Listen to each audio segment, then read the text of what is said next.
Hello everyone and welcome to the IAA Mobility Show in Munich. Today I have the great pleasure to be speaking with Nvidia Vice President of Automotive, Danny Shapiro. Danny, thank you so much for joining us today. Great to be here with you, Doug. Yeah, can you believe we're back at an auto show? Feels great.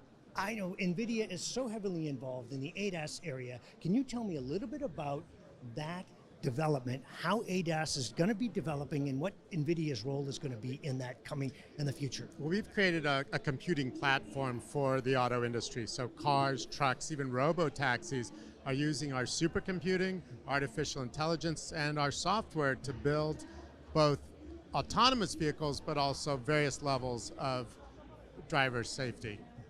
And what about the stand we're at? I know that you work very closely with Mercedes. Are we going to be seeing some of that technology filtering into these new vehicles, especially the CLA Concept that we just saw? Absolutely, just revealed, really exciting. This is their next generation architecture. Every future Mercedes vehicle will be built on the NVIDIA Drive platform, supercomputing, doing the sensor processing, ADAS and beyond. So we're starting out with level 2+, but it's a software-defined car. Updates will go into the vehicle, make it more capable, and take on new features, new capabilities. And ultimately, the computing horsepower inside the car, the supercomputer, makes the car safer. We're able to detect obstacles, other people, cars, trucks, bicycles, and enable safer operation inside as well as outside the car. I know in San Francisco recently, there's been a little bit of an uproar against the autonomous vehicle. Now, I know you're from that area. You guys are heavily involved in that part of the business. Can you give me your just initial feedback to that? Is it just people a little bit unsure about the technology? How are you reading that backlash? So ultimately, self-driving vehicles are going to make our roads a lot safer. They're going to reduce the number of accidents, injuries, and fatalities. That's for sure. We're seeing some early deployments and cars that are taking passengers around the city. It's not perfect now, and there have been some incidents. Usually what happens is somebody runs into the autonomous vehicle as opposed to the autonomous vehicle running into them, but that still makes the headlines. In some cases, the vehicles are very cautious, and so they have stopped, and I think there have been some concerns about it blocking traffic. So I think these are a few growing pains. It's going to get better, and I think the systems are going to really work well and peacefully coexist with the environment. If there's construction, if there's emergency vehicles, these are things that are still part of the problems we're trying to help solve so that the whole transportation system can run smoothly.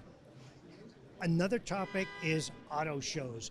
Here we are once again. I know they call it a mobility show, and maybe I'm dating myself by still calling it an auto show. Pardon me for that. But the bottom line is that we're getting back together. We're starting to see the industry getting back together. What's your feeling about that, and how has this become beneficial? Yeah, I think the auto show, mobility show, has evolved. I think we're seeing less of these massive booths that we've seen in the past.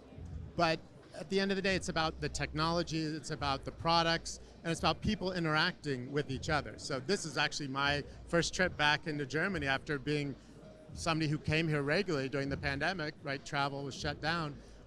But it's great to be back. It's great to see you, talk to you, meet other customers and partners. But then to be able to touch and feel the cars. And so we're the same way. Like, we have a technology show that's been virtual for the last several years. It's going to be live again this spring in Silicon Valley. It's going to be a great GTC, we call it, our conference for advanced computing, for accelerated computing, for artificial intelligence.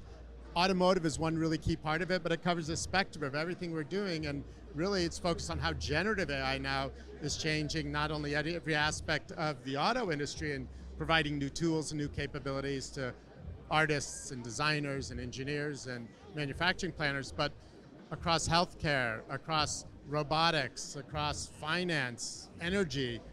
Generative AI is really changing those businesses and helping to streamline. So that's what our conference is going to take on. It's going to be really exciting this spring. Fascinating topic, and everything that you guys are involved in kind of makes my head explode, but thank you for being here to explain it so that I understand.